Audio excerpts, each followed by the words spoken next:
सच्चिदानंदरूपाय विश्वोत्पत्त्यादिहेतवे तापत्रय विनाशाय श्रीकृष्णाय वयं नुमः। सशंखचक्रं सकिरीटकुण्डलं सपीतवस्त्रं सर्हिरुहेक्षणं सहारवक्षस्थलकौस्तुभं श्रियं नमामि विष्णु शिरसा चतुर्भुजं।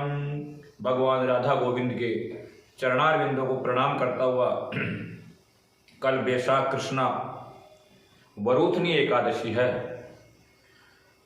वरूथनी एकादशी के बारे में बताया गया है, जो स्त्रियां अपने आप को भाग्यहीन समझती है या किसी न किसी प्रकार से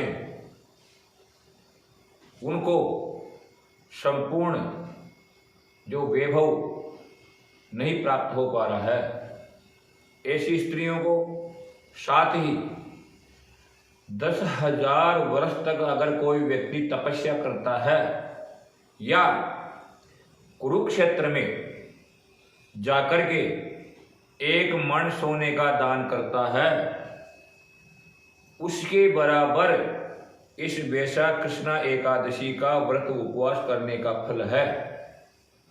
या कोई व्यक्ति जिसके कन्या नहीं है, उसने कन्यादान नहीं किया है और वो चाहता है कि कन्यादान का फल उसे प्राप्त हो, तो ऐसे व्यक्तियों के लिए भी ये वरूथनी जो एकादशी है वैशाख कृष्णा, ये उनके लिए स्वर्णिम अवसर है। करना क्या है? वरूथनी एकादशी के एक दिन पूर्व दशमी के रोज एक समय भोजन करना है और भोजन करके सायंकाल दंत धामन करके दांतों को साफ करके भगवान का स्मरण करते हुए शयन करना है। सुबह एकादशी के रोज ब्रह्म मुहूर्त में उठ करके स्नान आदि क्रियाओं से निवृत्त होकर के भगवान का लक्ष्मी नारायण का पूजन करना है। इस वरूथनी एकादशी के अंदर भगवान का जो वराह अवतार हुआ था, उस वराह अवतार के स्वरूप की पूजा करनी होती है। साथ में लक्ष्मी जी की भी पूजा करनी है।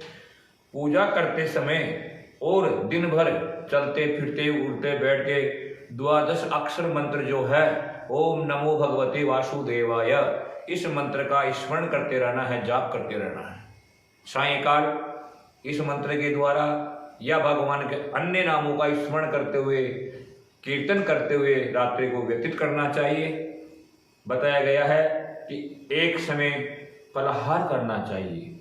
फलाहार का मतलब फलों का ही आहार होना चाहिए। आजकल देखने को मिलता है कि एकादशी के उपवास के दिन फलाहार के लिए नाम तो होता है फलाहार, और अनेक प्रकार के व्यंजन बना करके उधर पूर्ति इतनी करते हैं कि जैसे कोई त्योहार मनाया जा रहा हो। ऐसा नहीं होना चाहिए। फलाहार का मतलब केवल और केवल फलों का आहार कहा गया है, और वो भी अल्प मात्रा में करना चाहिए। रात्रि को जागरण करते हुए सुबह द्वादशी को ब्रह्म मुहूर्त में जग करके पुनः भगवान की पूजा आराधना करके ब्राह्मण को भोजन करवा करके फिर पारना खोलना चाहिए। ये इसकी करने की विधि है। और इसकी कथा इस प्रकार है कि पूर्व काल में नर्मदा नदी के समीप एक महान दाता नाम का राजा हुआ था। ये जो महान दाता नाम का राजा था, बड़ा प्रतापी, तेजस्वी एवं अपनी प्रजा को संतान की भांति पालन करने वाला था। इसके राज्य में सब प्रकार की सुख सुविधाएं उपलब्ध थी। प्रजा किसी भी प्रकार से दुखी नहीं थी। और ये भगवान विष्णु का बड़ा उपासक था। समय समय पर भगवान की आराधना करता रहता था। एक समय इसने विचार किया कि क्यों न मेरे पास सब प्रकार की सुख सुविधाएं वैभव उपलब्ध है, तो ये जो सांसारिक सुख मेरे को प्राप्त है ये तो यहाँ संसार में ही रह जाएगा।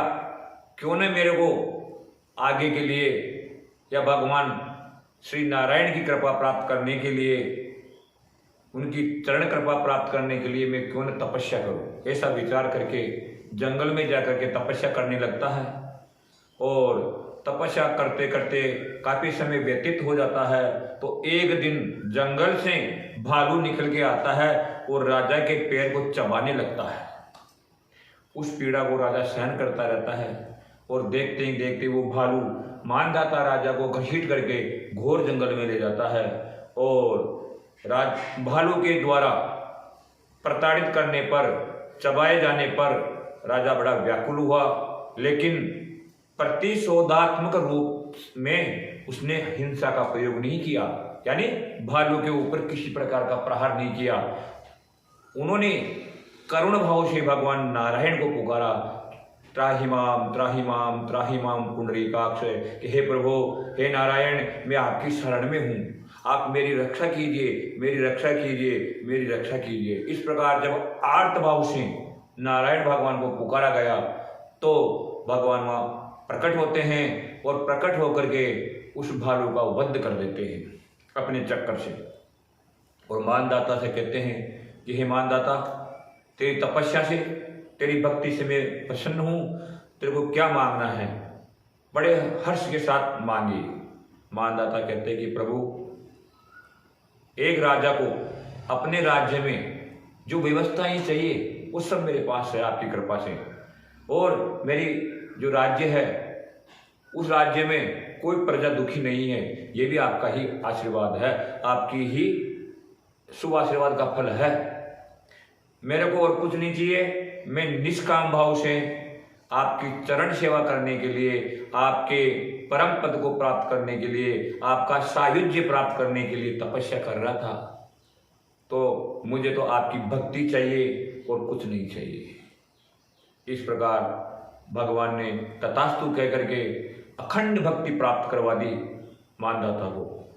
लेकिन भालू के द्वारा मानदाता का शरीर जो सत विकसित हो चुका था, उसके लिए भगवान विष्णु कहते हैं कि हे मानदाता, आपको आपके शरीर को वापस पुनः सुदृढ़ रूप में प्राप्त करने के लिए मथुरा जाना होगा, और वैशाख कृष्ण जो मरुथनी एकादशी है उस रोज आपको व्रत उपवास करके उसका फल मेरे को अर्पण करना होगा, तब जाकर के आपका ये शरीर वापस पुनः सुदृढ़ हो पाएगा।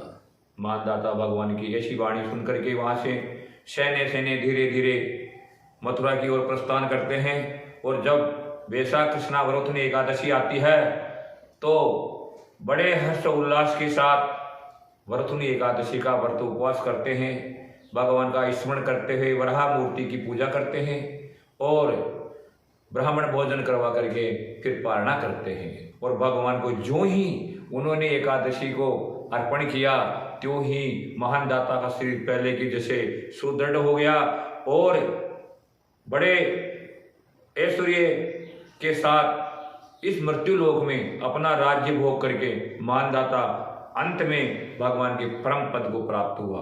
बताया जाता है इस वरुथनी एकादशी के माध्यम से नाना प्रकार की जो शारीरिक बीमारियां हैं, शारीरिक पीड़ा है, उनसे भी मुक्ति पाई जा सकती है।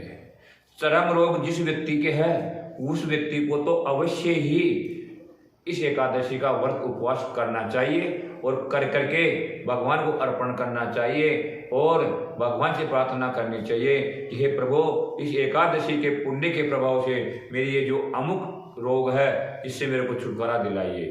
भगवत कृपा होती है और नाना प्रकार की बीमारियों से व्यक्ति मुक्त होकर के अपना अच्छा सुव्यवस्थित जीवन जीता है। जय राधे गोविंद, जय श्री कृष्ण।